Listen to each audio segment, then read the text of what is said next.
바로 낭독 시작하겠습일.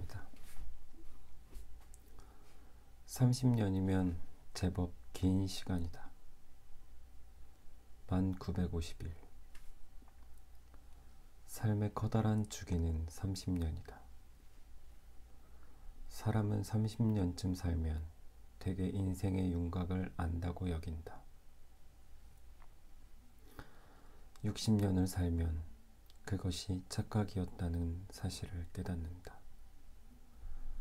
90년을 살면 조금 다른 게 보인다. 정오가 채 되기도 전에 온기가 가득 차오르는 말년의 봄날이었다.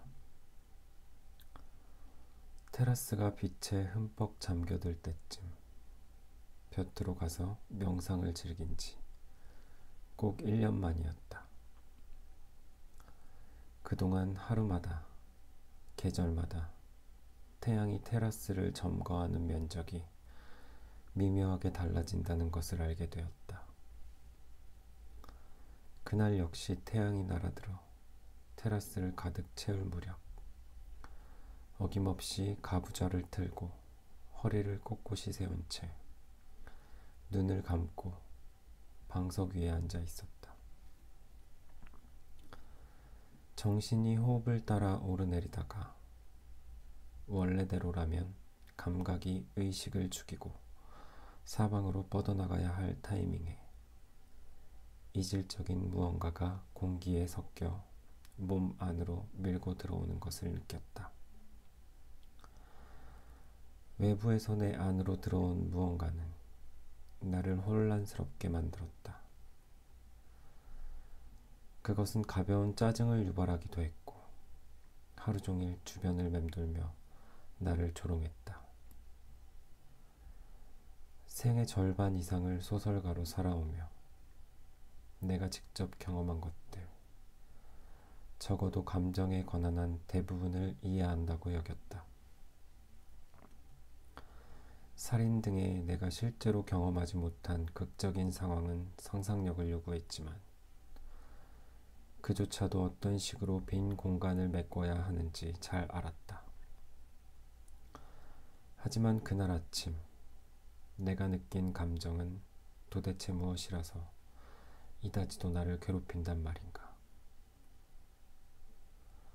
이제는 대부분 1시간 내에, 길어도 한나절 안에는 그것이 무엇이든 불편한 감정의 실마리를 찾아내곤 했다.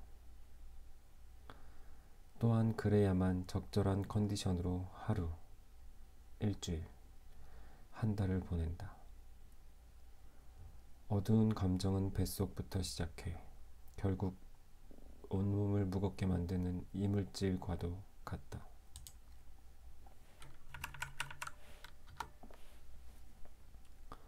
따사롭고 현기증 나는 햇살에 녹아든 공기. 단서가 있다면 공기뿐이었다. 유력한 용의자는 공기였지만 완전 범죄와 다를 바 없는 사건이었다. 하지만 분명 공기가 내 안에 축적되어 있는 경험이나 기억과 화학작용을 일으킨 것이었다. 나는 며칠 동안 그날 아침의 느낌을 되도록 생생하게 되살려내려고 애썼다.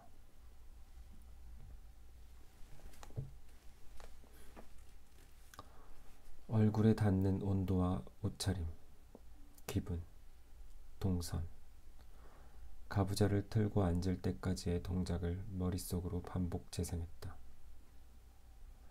테라스의 분위기마저도. 하지만 일주일이 다 되도록 갈피를 잡지 못했다. 그저 순간에 내 안으로 밀려 들어온 공기가 깊숙이 침투했다는 것과 더없이 달콤했다는 것, 잠시 후에 커다란 폭발을 일으켰다는 것까지만 기억해냈다. 하지만 이런 과정을 통해 내 삶에 메우지 못한 빈틈이 있다는 것을 깨달았다. 물음표가 찍힌 채 봉인된 상자가 여전히 내 안에 남아 있었던 것이다. 죽음을 앞둔 이 나이에 한 인간의 삶은 우리가 상상하는 것이 무엇이든 언제나 그보다 훨씬 더 복잡하다. 궁극적인 규칙이 무엇인지는 신만이 알 것이다.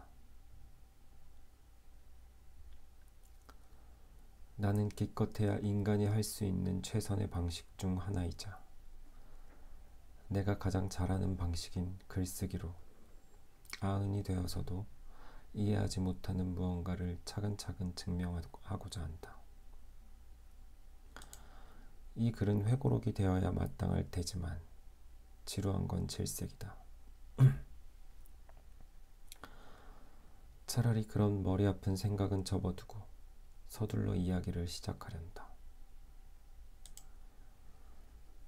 글쓰기의 매력 중 하나는 내가 전혀 기억하지 못하는 사실조차 결국에는 꺼내서 보여준다는 점이다. 어떤 사물을 보았을 때 불현듯 기억이 피어오르는 것과 비슷한 원리로 이제 이야기를 시작하기 적당한 때가 언제인지 찾아내기만 하면 된다.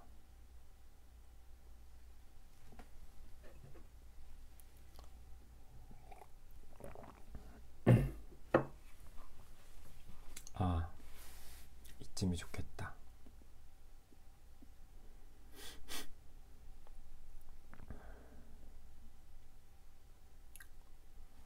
막 대리로 승진하고 정신없는 나날을 보내고 있을 때였다. 시간에 쫓기며 보고서를 작성하는데 주머니 안에 든 휴대폰이 일정한 간격으로 허벅지를 간지럽혔다. 진동을 한동안 무시하다가 휴대폰 전원을 꺼버리겠다는 심산으로 주머니에서 꺼냈다. 저장된 번호는 아니었지만 어쩐지 익숙한 번호였다. 액정에 뜬 숫자를 멍하니 쳐다보다가 이윽고 통화 버튼을 눌렀다. 손바닥만한 널쩍한 전자기기 안에서 들리는 작은 목소리가 주위의 부산한 움직임과 소음을 순간 잠재웠다. 20년도 더 된 오래된 기억 속에 묻혀버린 목소리.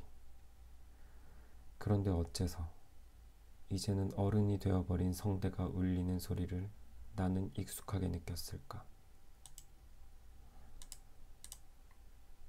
주원은 마치 어제 전화하고 오늘 또 전화한 듯이 태연하게 말했다. 그와 마지막으로 얼굴을 마주친 것은 5년도 더 된 일이었다. 하지만 그때도 인사를 주고받지는 않았다. 내가 먼저 그를 발견하고 그쪽으로 갔는데 그는 내 얼굴을 빤히 보고도 누군지 모르는 것 같았다. 나는 서먹한 표정으로 그를 스쳐 지나갔다. 그 뒤로도 몇 번 동창회에 나갔지만 주원을 다시 보지는 못했다.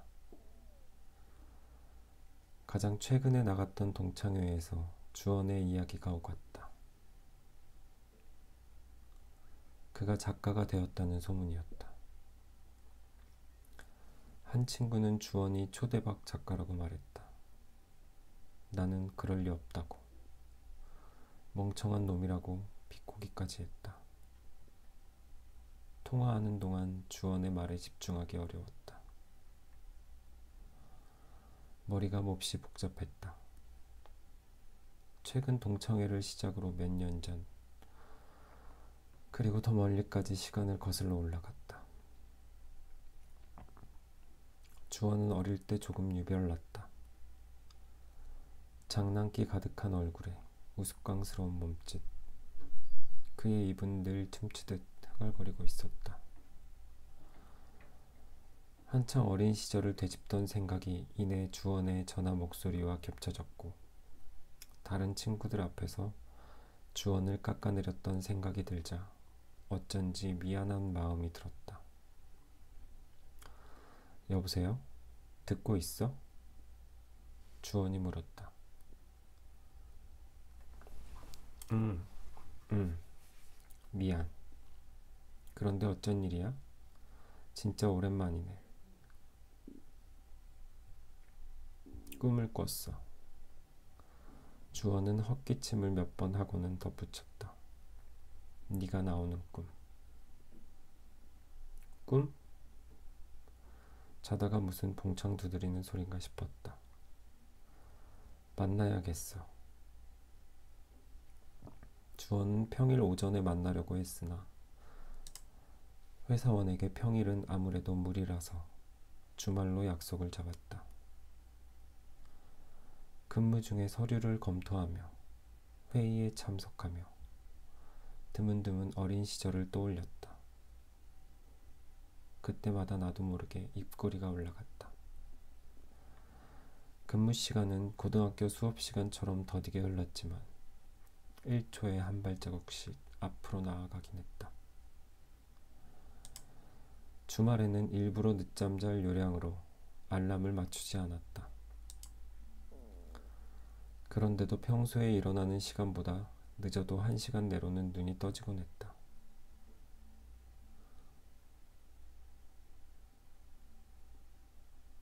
그날은 오히려 출근하는 날보다 더 빨리 깼는데도 몸이 한결 가벼웠다.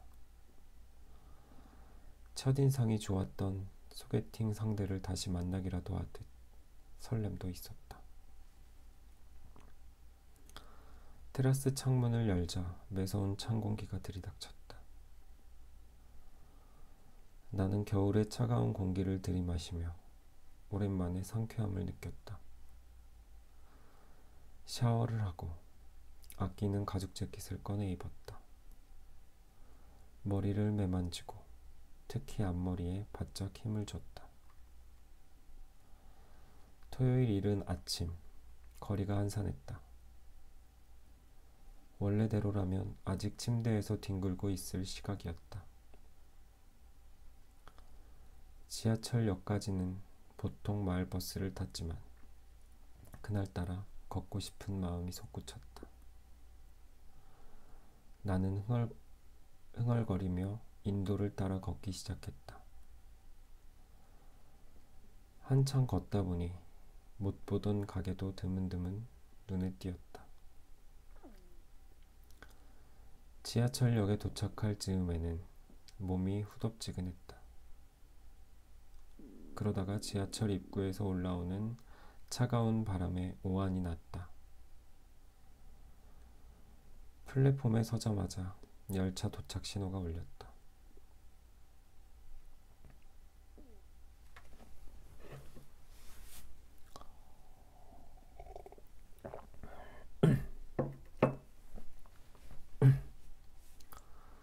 약속 시간 15분 전이었다. 그늘진 곳에 서 있었는데 저편에는 구름 한 점 없이 열린 하늘에서 폭포수처럼 쏟아지는 빛의 입자가 바닥에서 사방으로 튕겼다. 마치 내가 서 있는 이곳과 저곳이 아예 분리된 것처럼 느껴졌다. 하지만 눈에 담긴 눈부신 광경만으로 몸이 따뜻해졌다. 그늘의 서늘함과 심적인 따뜻함이 섞이며 어느새 몸이 나른해져 눈이 스르륵 감겼다. 몇 초쯤 아니면 1분쯤 눈을 감았을 뿐인데 다시 눈을 떴을 때는 깊은 잠에서 깨어난 것 같았다.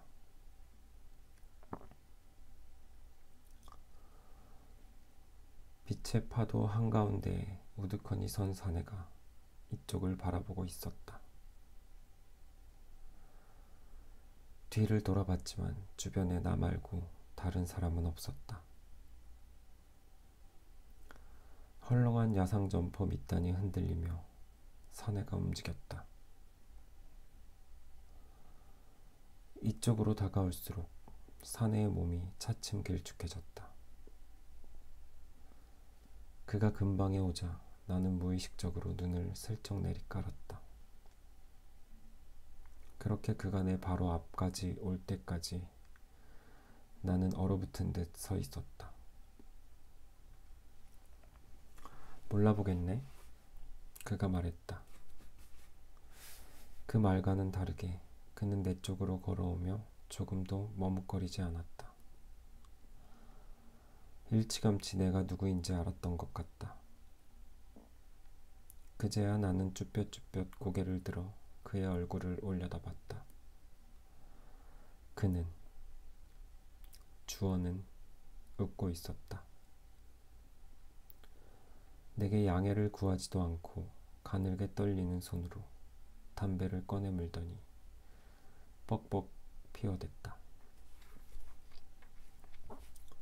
순식간에 담배 한 개비를 다 피우고 꽁초를 공중으로 튕겼다. 꽁초가 포물선을 그리며 양철 잿더리에 우아하게 착지했다. 우선 뭘 좀 먹으면서 얘기하자.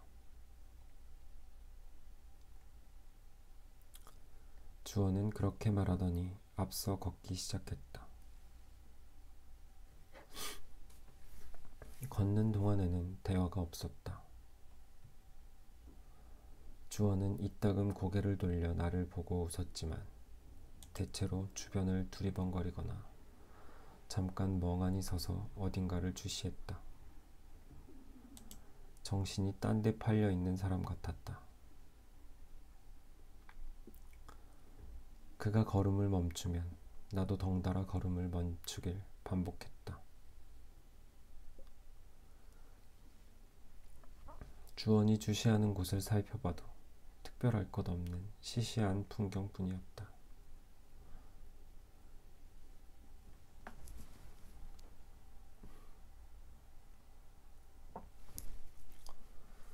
대비로 바닥을 쓰는 아저씨, 앞치마를 두른 채 바쁘게 움직이는 아주머니, 양손을 호주머니에 꽂고 어디론가 걸음을 재촉하는 남자, 길가에 서서 담배를 피우는 청년들.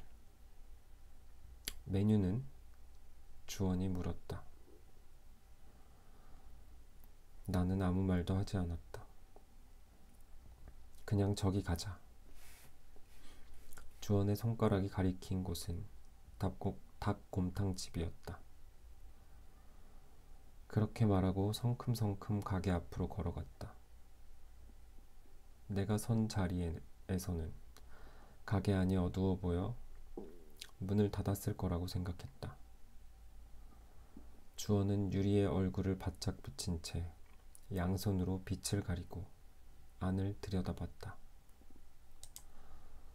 그러고는 곧 유리문을 밀고 안으로 들어갔다. 그때까지도 나는 그 자리에 서서 문을 연 다른 가게가 없는지 살폈다. 시야에 닿는 대부분을 살펴보기도 전에 머리 위로 양손을 크게 교차하는 주원의 모습이 보였다. 주원은 창가 자리에 앉아 있었다. 나는 그의 맞은편에 가서 앉았다. 이미 주문을 마친 뒤였다. 너 독립출판이라고 들어봤어? 주원이 물었다. 요즘 들어 여기저기서 들리는 익숙한 단어였다. 회사 동료들 사이에서 간혹, 술자리에서 간혹. 들어봤어. 잘 알아? 대충은? 네가 아는 대로 설명해 볼래? 독립출판. 자주 들은 탓에 잘 아는 것 같았지만 막상 설명하려니 말문이 막혔다. 머릿속이 가동을 멈춘 것 같았다. 머뭇거리는 나 자신이 바보 같아서 조금 신경질이 났다. 괜찮아. 별로 중요한 얘기는 아니야. 주원이 말했다. 그것보다는 우리가 이렇게 마주 앉아 있다는 게 더 중요한 일이겠지. 주원의 말은 사실은 내가 더 중요한 사람이라고 말하는 것처럼 들렸다. 그래서 네가 꾸었다던 꿈이라는 게 뭔데? 내가 물었다. 주원은 이맛살을 구기고는 양손 중지로 관자놀이가 푹 꺼질 만큼 꾹 누른 채 눈을 감았다. 그렇게 한동안 석상처럼 굳어 있다가 다시 입을 열었다. 자유롭게 날아다니는 꿈. 주원이 말했다. 그곳에는 너랑 나 둘뿐이었어. 하지만 내 꿈속에서 너는 날지 못해. 반면에 나는 아주 자유롭게 날아다니지. 너는 절벽에 멍하니 서서 나를 지켜보고 있었어. 주원은 자신의 꿈을 아주 상세히 묘사했다. 그가 말하는 중간중간 어린 시절 기억이 멋대로 끼어들곤 했지만 나는 주원의 말을 경청하려고 했었다. 주원이 말을 맺은 뒤에 기다렸다는 듯이 보글보글 끓는 닭곰탕이 나왔다. 오래 기다리셨습니다. 원래 이렇지 않은데 너무 일찍 오시는 바람에. 굴뚝처럼 생긴 주방장 모자를 쓴 남자가 뚝배기와 밑반찬을 능숙하게 식탁으로 옮기며 미안하다는 투로 말했다. 증기기관차처럼 수증기를 내뿜는 뚝배기가 앞에 놓이자 주원은 닭곰탕을 처음 보는 사람처럼 숟가락으로 건더기를 뒤적거리다가 코를 들이대고는 킁킁 냄새를 맡기도 했다. 그러다가 어느새 후후 불어가며 며칠 굶은 사람처럼 급하게 먹기 시작했다. 앞에 내가 앉아있다는 사실도 잊은 듯이.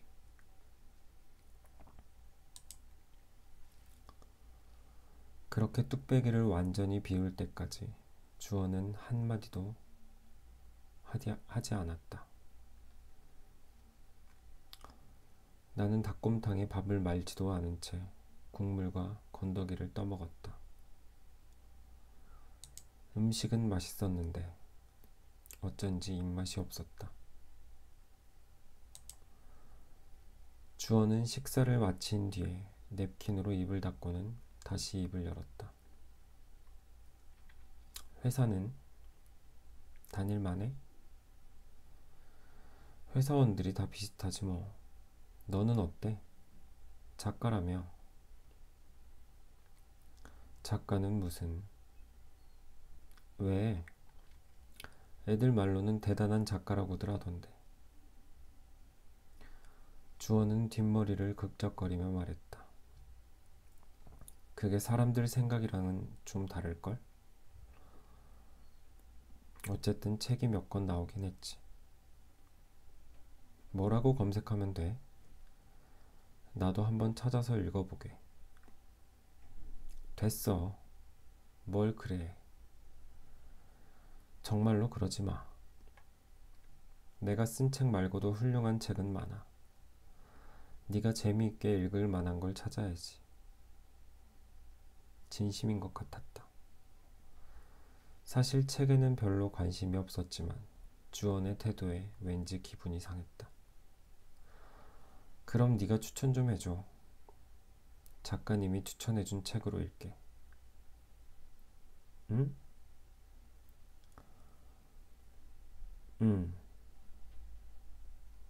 주원은 한 손으로 턱을 괴고 생각에 잠겼다. 나는 뚝배기의 건더기를 휘휘 저으며 그의 말을 기다렸다. 숟가락에 걸린 큼직한 건더기를 입에 집어넣었는데 이미 차갑게 식어 있었다. 역시 책을 추천한다는 건 쉬운 일이 아니야. 우선 네 취향이 어떤지 나는 아무것도 모르니까. 우리 어릴 때를 생각하면 데미안이 적당하려나? 아는 제목이었다. 나는 그 책을 읽었다고 거짓말을 했다. 다행스럽게도 주원은 책에 관하여 더 묻지 않았다. 나는 숟가락으로 뚝배기를 계속 휘휘 저었다. 주원은 그런 행동을 그저 보고만 있었다. 식사를 다 했느냐고 묻지도 않았다. 딸랑. 다른 손님이 문을 밀고 들어왔다. 그들이 내 시선을 벗어날 때까지 쳐다봤다. 뒤편에서 의자 끄는 소리가 들렸고 나는 그제야 숟가락을 내려놓았다. 그만 일어날까? 주원이 말했다. 나는 고개를 끄덕였다. 주원은 당연하다는 듯이 카운터 앞에 떡하니 버티고 서서 식당 주인을 기다렸다. 나는 호주머니 안에서 지갑을 만지작거리다가 이윽고 주머니에서 손을 뺐다.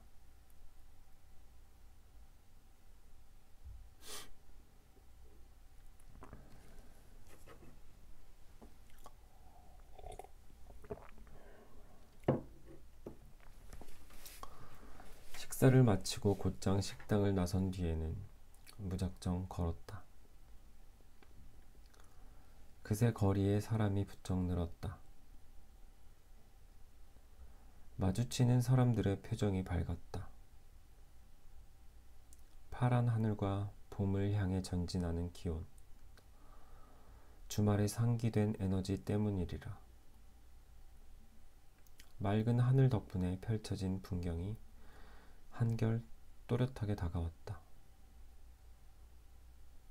종아리가 당길 즈음 카페에 들렀다가 태양이 머리 위에서 쨍쨍할 무렵 헤어졌다. 토요일 낮부터 월요일 출근 걱정이 들었다. 누군가를 만나고 헤어질 때가 되면 어쩐지 허전했다. 습관처럼 휴대폰을 뒤적거려 보아도 헛일이다. 집에서 낮잠이나 자는 것이 몸에 이롭다고 여기며 터덜터덜 집으로 향했다. 이른 시각이라 귀갓길 지하철이 한산했다.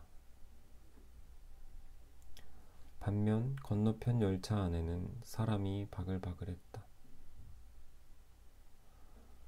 저 많은 사람들은 전부 다 어디로, 누구를 만나러 가는 걸까? 맥 빠지는 외출이라는 생각을 하며 마을버스에 올랐다. 집으로 향하는 마을버스도 지하철과 마찬가지로 한산했다.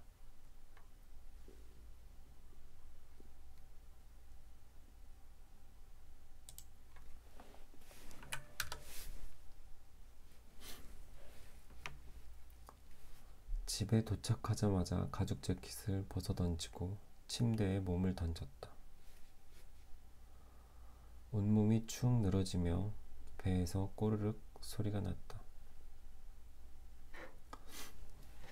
기지개를 켰더니 머릿속이 텅 비며 거기로 행복감이 차올랐다. 침대에 똑바로 들어 누웠다가 양쪽으로 몸을 비틀며 생각에 잠겼다. 그동안 그럭저럭 괜찮았다. 다짜고짜 주원이 나타나기 전까지는. 그렇다고 갑자기 불행해진 것도 아니라고 여겼지만 어쩐지 기분이 언짢았다. 그리고 궁금했다. 주원은 어떻게 작가가 되었고 또한 그것이 어떻게 별일이 아니라는 듯 행동할 수 있는지. 나는 누운 채로 우리가 나누었던 대화를 곱씹다가 좀 더 옛날로 시간을 거슬러 올라갔다. 주원을 처음 알게 된 것은 초등학교 3학년 때였다. 그의 첫인상은 그리 좋지 않았다.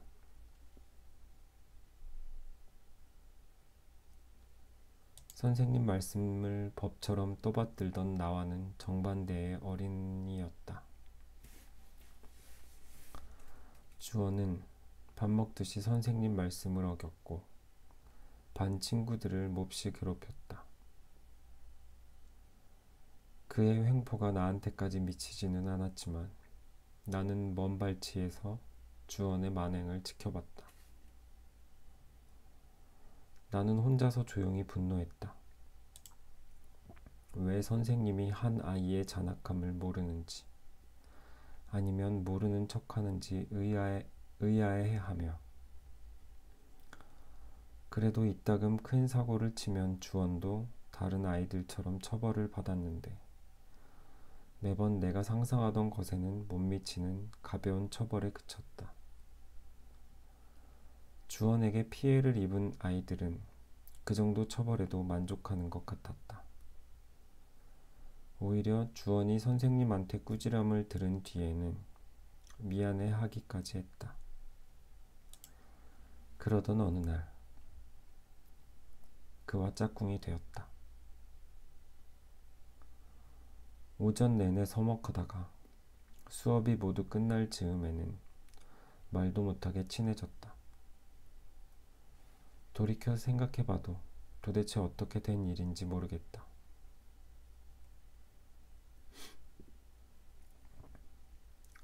어쨌든 우리는 방과 후까지 곧잘 어울려 놀았다. 하루 종일 동네 곳곳을 누비며 곤충을 잡거나 오락실에 갔다. 그 무렵 우리 가족은 그 동네에서 손꼽히는 커다란 단독주택으로 이사했다. 그 뒤로도 아버지는 회사에서 차근차근 위를 향해 올라갔다. 우와, 네 방이 우리 집만 해. 눈을 반짝거리며 꼬마 주원이 말했다. 그 밖에도 우리 집에는 남자애들이 좋아할 만한 최신 장난감들이 많았다. 우리는 대부분 우리 집 정원이나 거실에서 뛰어놀았지만 주원의 집에 놀러간 적이 딱 한 번 있었다. 어서 와, 마이 스위트 홈이야. 주원이 목에 힘을 주며 말했다.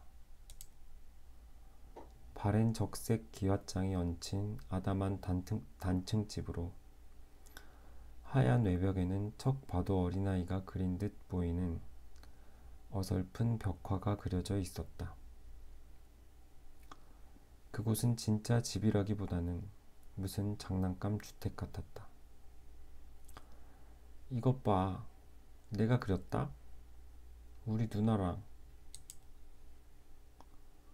주원은 한 손을 허리에 짚고 다른 팔을 뻗어 자신의 작은 손바닥 위로 벽화가 올라가 보이도록 연출했다. 주원이 누나랑 함께 그림을 그렸다는 말에 질투를 느꼈다. 나는 형제가 없었기 때문이다. 그렇지만 그런 마음과는 다르게 입을 벌린 채 그림에 빠져들었다. 그림의 등장인물들이 모두 갈매기 눈을 하고 있었는데 정말로 행복해 보였다.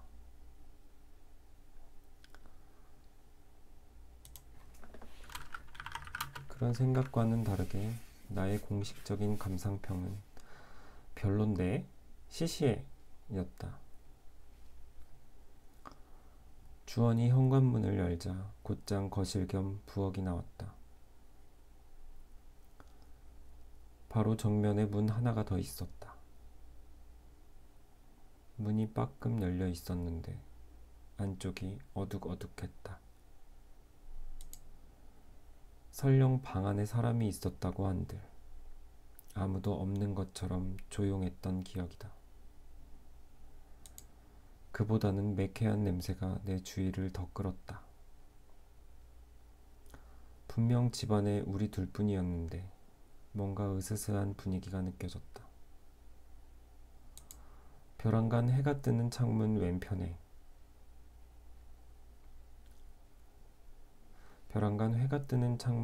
걸린 여자 교복을 발견하고는 얼이 빠졌다.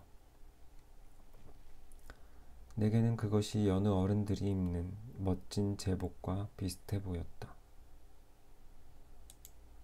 꼬마 남자의 눈에 비친 여학교 교복의 자태란. 황홀경도 잠시 초등학생의 방광은 예민했다. 식탁에 앉아 몸을 베베 꼬다가 결국 화장실로 직행했다. 졸졸거리는 소리를 신경 쓰다가 손에 오줌을 묻히고 말았다. 물을 내리기 전에 손부터 씻었다. 그런데 화장실 안에 수건이 없었다. 초등학생 남자아이라면 할 법한 실수였지만 꼴에 존심이 상했다. 손에서 물을 뚝뚝 흘리며 밖으로 나와 수건에 행방을 물으려다 식탁 의자에 걸린 수건을 발견했다. 서둘러 손을 닦으려는데 주원이 말했다. 괜찮겠어? 그거 똥구멍 간지러울 때 긁는 수건인데? 그러고선 음흉하게 웃었다. 당시 나는 그것이 농담인지 진담인지 구분하지 못했다. 결국 물 묻은 손을 바지춤에 닦았다. 지금 생각하면 분명 장난이었다. 망할 꼬마 녀석. 애초에 그 집에 왜 갔는지도 모르겠다. 한참 뛰어놀다가 목이라도 말랐나? 물 묻은 손을 바지춤에 닦으며 얼른 그곳에서 벗어나고 싶다는 생각을 했던 것만은 똑똑히 기억난다. 주원은 자기 집에서 자꾸만 뭔가를 보여주거나 자랑을 했는데 나는 밖으로 나갈 궁리만 했다. 은근히 실랑이를 하던 중간중간 멀리서 기침 소리가 들린 것 같기도 했다. 거실 겸 부엌 창밖으로 사람들이 지나가는 소리가 빈번히 들려왔다. 처음 주원을 우리 집에 데리고 갔던 날도 떠올랐다. 엄마는 땅딸만한 주원에게 이것저것 꼬치꼬치 캐물었다. 조금 가혹하다고 느꼈는데도 나는 관여할 수 없었다. 아버지보다는 덜했지만 당시에는 어머니의 위상도 그에 못지 않았다. 그래도 어머니는 나중에 이따금 주원의 도시락을 챙겨줄 만큼 그를 귀여워했다. 4학년 때 반이 갈리고 다시 5학년, 6학년 때 한 반이 되었다.